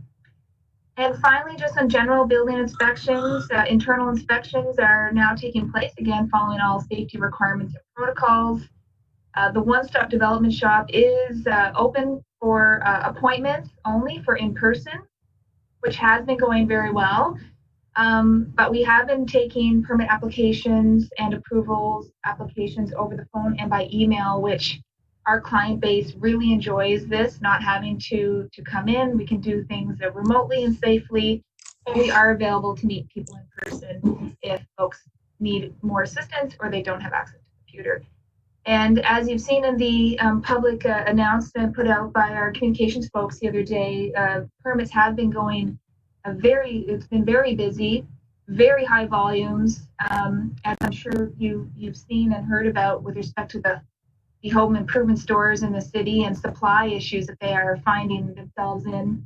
We are very busy with permit applications and a lot of great development activity going on right now. And that is the short story. Okay, perfect. Thank you. And any comments, questions from Ms. Papanas? Maybe I've one, Amy. Thank you. First of all, you made a huge impact in our community. This committee has been focused, the council, of course, focused on a safe and vibrant community. This committee from day one has been focused on the dangerous and dilapidated buildings and compliance. Your teams have done an amazing job. You've stepped up tremendously. Half of those buildings that are being worked on are being reinvested in, which is a great news story. Of course, we had to suspend through COVID. We're back up and running. Who do people call, Amy, if they have a question? What phone number do they call and who do they email? I guess I just wanted to broadcast that. Yeah, they should contact the One Stop Development Shop. The email address is onestop@stjohn.ca, and the phone number is 658-2911. Okay. That's the best place to start. Perfect. Thank you. And I can't help myself, City Manager, but to make a comment.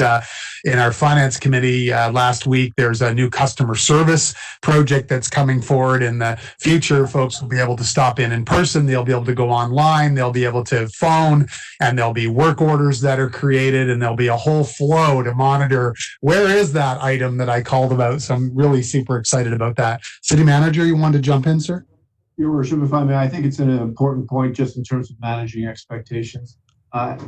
Amy touched on the fact that we have a tremendous amount of activity going on, a tremendous number of permit applications. We have fallen behind. Our response time to permit applications, both big and small, is not what it has been in months and years past. We are obviously very much focused on the large permits and making sure that we don't do any unreasonable delays in that regard. But overall, whether you want to just put a deck on your backyard or whether you want to build a new building, we have fallen behind to a degree. We've put as many resources as we can in time of COVID towards that, and we are trying to move the files as quickly as we can. We are not insensitive to this issue, and we will try everything possible. But of course, there are limits to our capacity.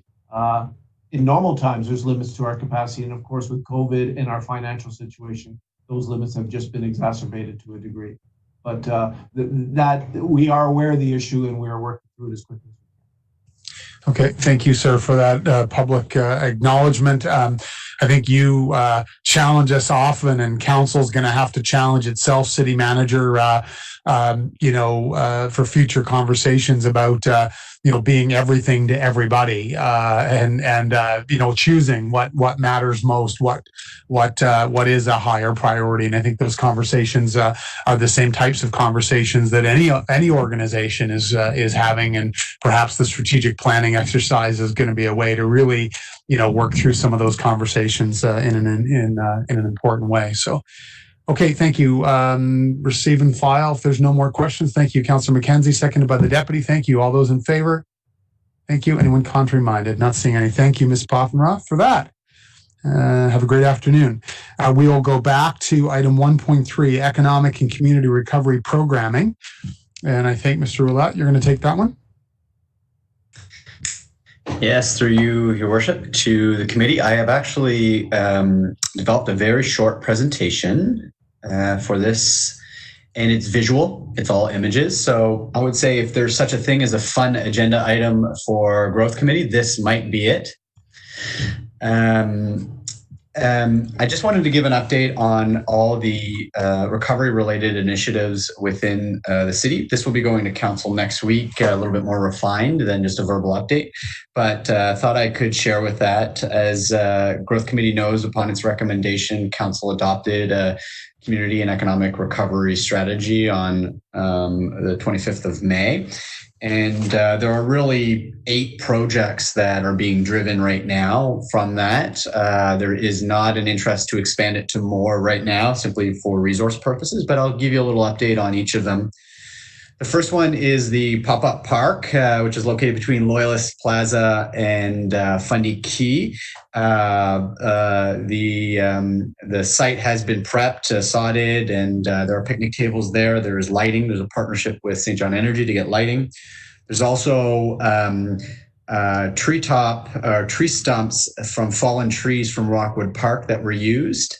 From feedback from citizens and local business owners, we do see that this site is being used heavily during lunch times, and especially at night. Obviously, on sunnier days, it tends to be used, and you can see citizens and residents be using it from local vendors in the community and businesses for their lunch and coffees. The other one is we talked about a traveling picnic table. Again, for resource purposes, we probably won't be able to do a traveling one, but we are calling it an artistic picnic table. And there's pieces of art that will be placed on top of the picnic tables. They'll be located across the city. This is one of those initiatives that will not be exclusively located in the Central Peninsula. It will be across the city. So we've fabricated those picnic tables. They will be somewhat close to commercial districts so that they can be that interaction. This particular piece of art is actually from the L'Arche team on Prince William. They put this together, so there'll be a variety of different ones. This is another one from Marianne. I forget her last name, but I will get it towards the end of this meeting. I'll get it to you. Okay, so open streets. There's been a whole bunch of work related to open streets. We've had 3 iterations of it. The first one was on Saturday, July 11th. That was Grannon in Canterbury. It was a rainy day, and pun intended, but it was a great dry run for us to work through it. It was an event that happened from noon until 8. This particular one, again, rain really did drive people away, but our counters counted over 1,000 people that attended. There were 3 different businesses that helped support the animation in addition to the city's support.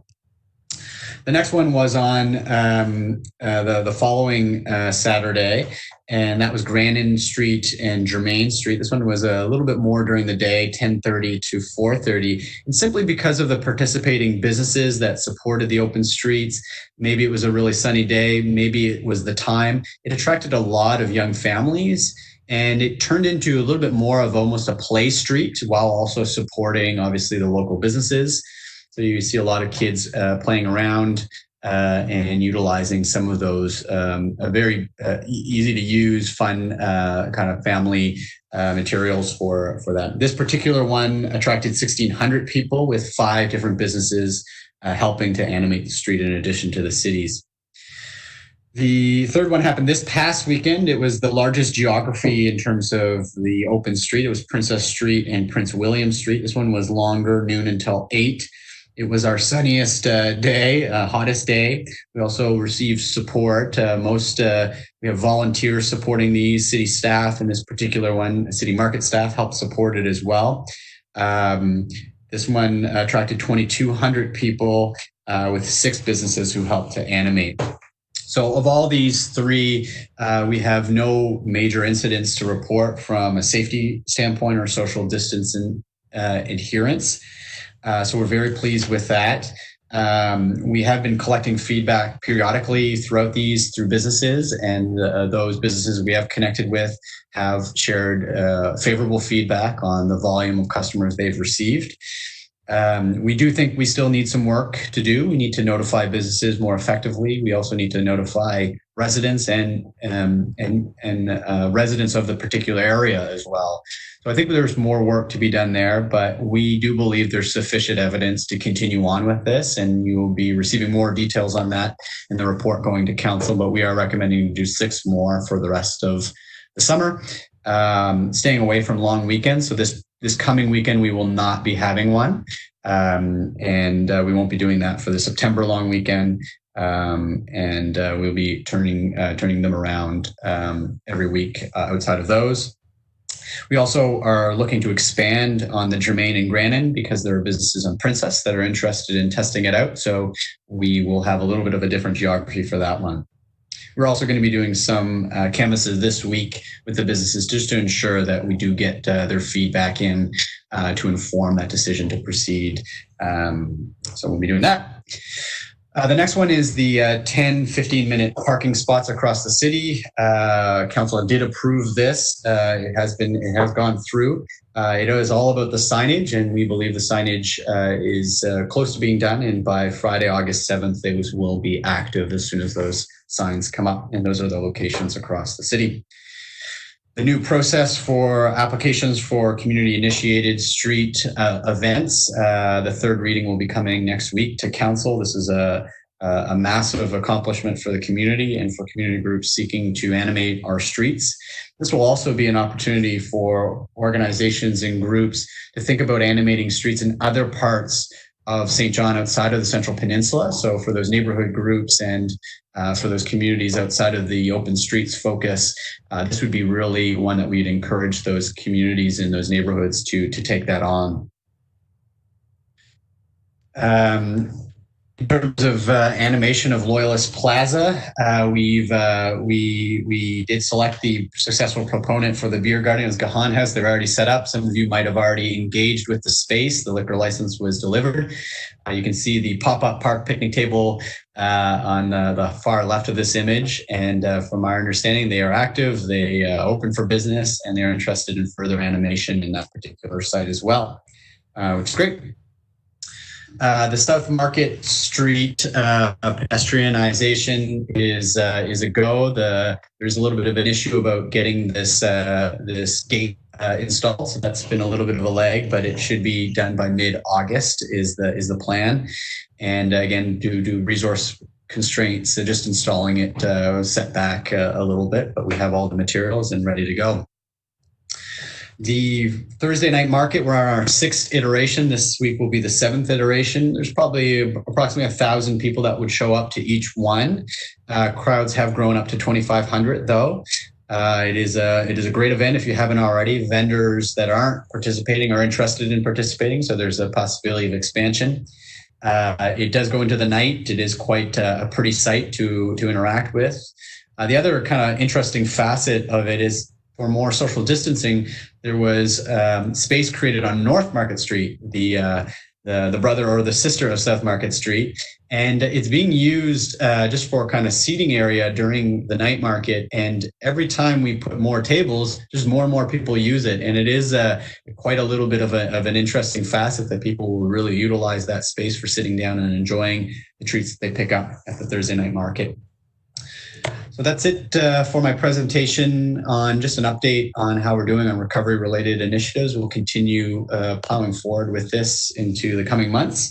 We are continuing to utilize the budget that was approved by council, and we do not intend to be seeking additional funding in the coming months, but we'll keep track of that as we go. So that is it for my presentation. Perfect. Thank you. Thank you very much, Mr. Willett, to you and the staff teams and the volunteers that are making this happen. So thanks. Any comments, questions, council, for committee? Deputy Mayor.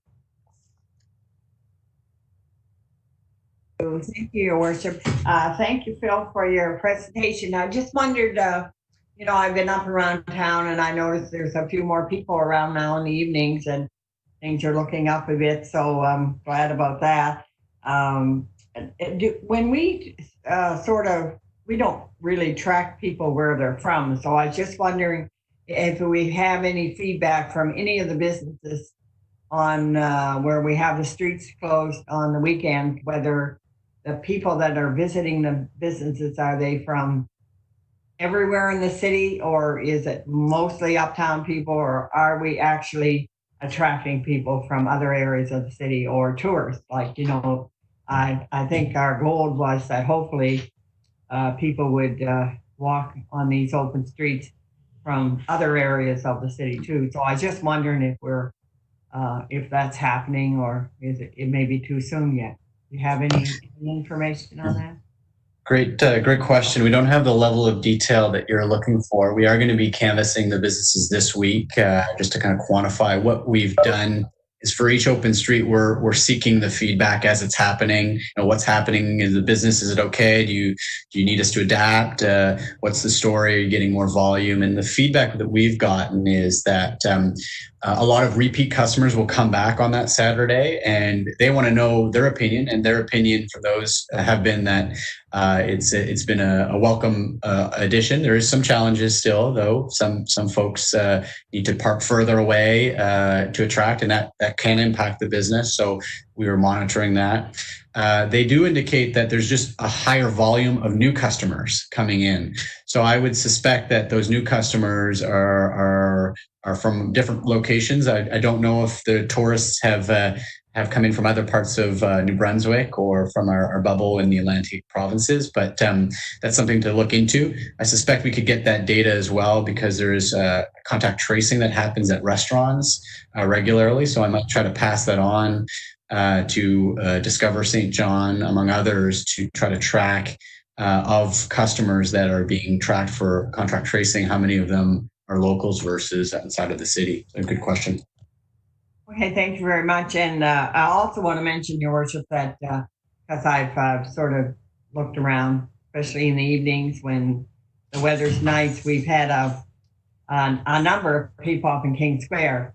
And I'm pleased that we have the fountain on now at the bandstand, and also that we have some of the special benches out that were donated to the city a number of years ago. But they certainly, from what I can see, they are being used, and people are, visiting the uptown and being around a bit. So I'm happy about that because it's been a very difficult year, and when other years we've had big numbers uptown, because I think all of us miss all those thousands of people that have walked in their streets from the cruise ship, and we don't have that this year. So exactly. It's good.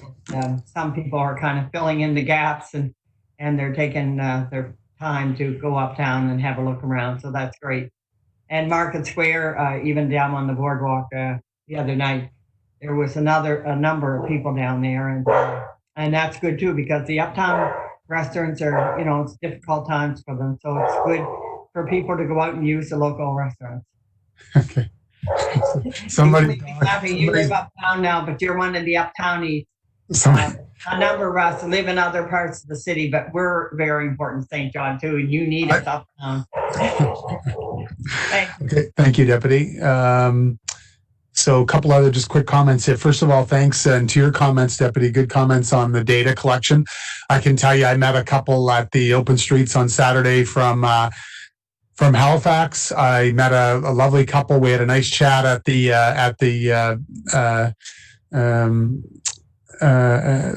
not chessboard, but sitting in the Adirondack chairs from the Valley.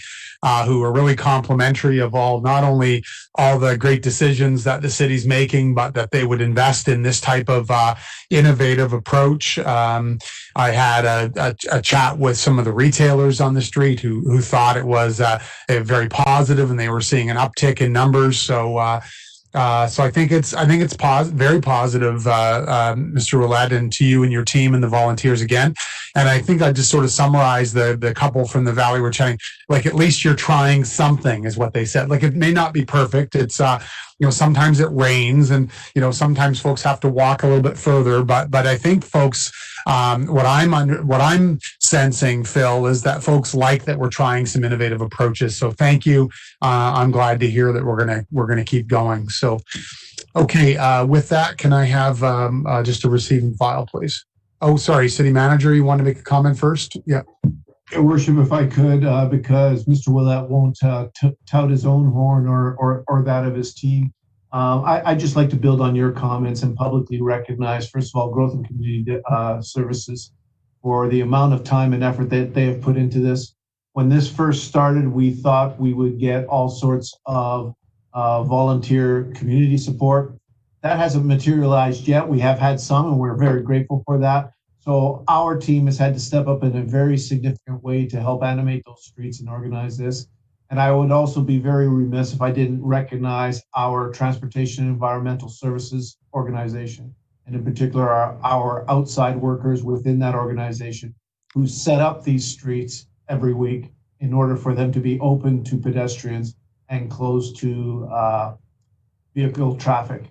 And that is an additional burden, and they're doing it exceptionally well and balancing that with the rest of their workload. So all in all, this project has been a success, not only because of what it offers to the community, but I think it's been a tremendous indicator of the effort of the staff and the workers of the City of St. John. Thank you. I agree totally, City Manager. I think it's, this all started because we were approached. I mean, David, you were on Twitter. I mean, we were lobbied, tagged, open streets. Let's try it. Let's do it. And I just, following up very quickly on your comment, City Manager, you don't hit the ball if you don't swing. And sometimes you strike out, even the best, the best batters in baseball at times strike out, right? So, I'm glad to see us trying and innovating, and this has, I think, been a great little project. And I think, Phil, you and your team deserve, and our employees and volunteers that have stepped up deserve a tremendous amount of credit for pushing through, because it's not always easy. Somebody said to me on the weekend, and I said, my take is people either love this idea or they hate this idea. There's not a lot in the middle. So, but thank you. You've done a great job here. Okay, receive and file. Thanks. Thank you, David, Councillor, and thank you, John. Seconded. All those in favor? Thank you. Anyone contrary-minded? Not seeing any. Thank you. Motion's carried, and we're getting through it today. I think we have just our 1.5 council referral, which is our surplus properties province of New Brunswick. And I know Mr. Langell is on the line. City Manager, are we any introduction, or we're just going to go right to Mr. Langell? Straight to Curtis, Your Worship. Okay, thank you. Mr. Langell, welcome. Thank you, Your Worship, Deputy Mayor, councillors. Real Estate Services was asked to prepare an update for the Growth Committee regarding the results of the 15 surplus properties that were offered to the city by the province, which are attached to the report. Of those 15 properties that were offered to the city, none of which have any interest from the various departments that I would have solicited. A lot of these properties are in and around residential communities. Some of them are uptown and in the older areas of the city. And as a result, I have forwarded off the list of surplus properties both to Kit Hickey's group and to Narindra's group as well, to seek their level of interest, and they're more than welcome to reach out to the province themselves on that. There will be a separate report going to council for Tuesday on another parcel of land which is owned by the province, which they've offered to the city. And this is one that we've been actively seeking because we have municipal infrastructure in the ground, and we've been bartering and negotiating over the price tag, but I think we have them where we want them now. So you'll see that on Tuesday, but that's separate from this list here for the growth committee update. That's really all there is to this report. Okay, thank you. And so the recommendation is to graciously decline the offer. Just before we go there, Mr. Langell, can you just again, just for the public who may not be aware, I suspect that this is not unique. Could you just at a very high level explain the process? This I've seen this many times since I've become mayor. Could you just explain the process for the public so they understand the steps that you've just gone through? Sure. The province, when they have lands that they've deemed to be surplus and they have no interest in retaining, their first option is to offer them up to the municipality where they reside. So we received a relatively large number of list of properties, 15 parcels of land, and I've shopped those out to various city departments to seek their level of interest. So in this particular instance, staff have no need for any of the 15 properties, and that was the nature of this report here to be considered by the Growth Committee. So, assuming that the city doesn't act on acquisition of any of these lands, the next step for the province is to open them up to the public, to see if there's any level of interest from citizens or anybody out there that. Either they own a property adjacent to some of these lots, or they just have an interest in acquiring those lands. So that's the next step. Again, and if the province still receives no submissions on that, then they put it on their website as surplus lands and are open to offers at that point. Okay, perfect. Thank you, Councillor McKenzie. Thank you, Worship. The reason that I referred this to growth, Your Worship, was partially because of the previous presentation we had on, costs for developers to develop affordable housing. I recognize that the City of St. John doesn't need any of these 15 properties, but I think that would be a good idea to, and Curtis started it with, making NB Housing and St. John Nonprofit aware of these properties. But I think that if we put them on our website or told developers that there's property available that's affordable for the purpose of development, and it would definitely help in developing affordable housing, because one of the biggest costs, of course, is acquiring property. So that's why I wanted it to come in, so we didn't just receive and file and send it back. I want to make it well known to people in St. John properties are available, and how they can go about obtaining them, in particular the developers. So I just want to follow Curtis's lead, but expand on it. And we should do that every time we get property that we don't want. We should let people know so that we can grow the city. Thank you. Perfect. And actually, just to build on your comments, Councillor, you can go on the GNB surplus. There is a GNB listing of surplus land by county. And there are dozens of sites that are currently for sale. I mean, they're unique. They may not, but they may work for somebody. So anyone that has any interest can go on to the Government of New Brunswick surplus land site, and you'll see it only gets there once it's gone through the process that Mr. Langell has just described. And you can imagine that all of these properties that were highlighted today in our kit will eventually make them their way onto the GMB website where any individual or group can buy them. So thank you, City Manager. Your Worship, members of the committee, just to follow on to that, there's also another information resource that developers and others could find quite useful. Develop SJ has created a land data bank for the entire city, and they are tracking all of the available lands within the City of St. John city limits. And that is another resource that people can tap into to see what might be available. And some of those parcels of land are probably quite inexpensive as well. But again, that's just another resource that people can go and take a look at. Okay, perfect. Thank you. Do I have a mover of the recommendation, please? Thank you, Councillor Hickey, seconded by the deputy. Thank you. On the question, all those in favor? Thank you. Anyone contrary minded? Not seeing any. Thank you, Mr. Langell, because I know you didn't just arrive here with that with a recommendation. You would have reviewed that with your staff colleagues. You would have looked at it for strategic advantage for the city and arrived at your recommendation after many hours worth of work. So thank you to everybody that was involved, and thank you for your leading that file. I think that is Mr. Willett. Did I miss anything today?